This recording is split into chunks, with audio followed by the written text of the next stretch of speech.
Today I'm going to be sharing one of my favorite stories to hear as a kid, and it was Goldilocks and the Three Bears. So, once upon a time, there were three bears, Mama Bear, Papa Bear, and Baby Bear.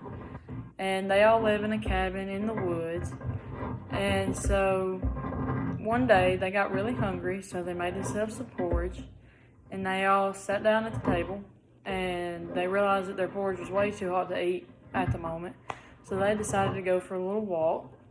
So while they were on their walk, Goldilocks is strolling in the woods, and she comes across their cabin, and she knocks on the door, and nobody answers.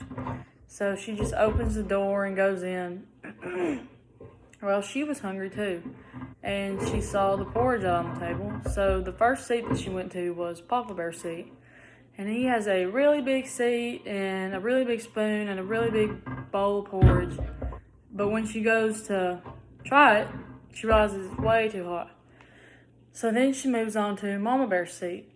And it's still too big, and her spoon's a little bit too big still, and the porridge is still too hot.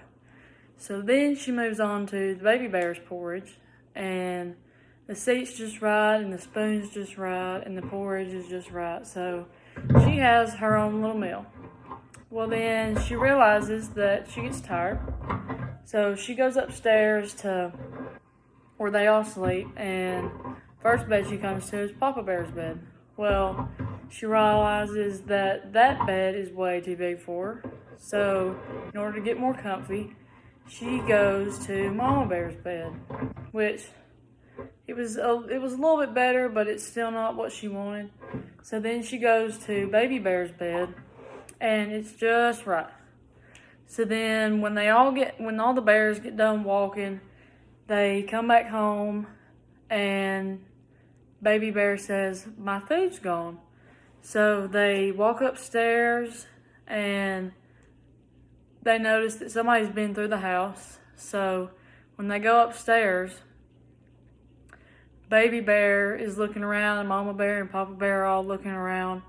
Well, Baby Bear goes into his room and sees Goldilocks sleeping. So he's like, "Mama, Papa," and he tells them that she's in there sleeping.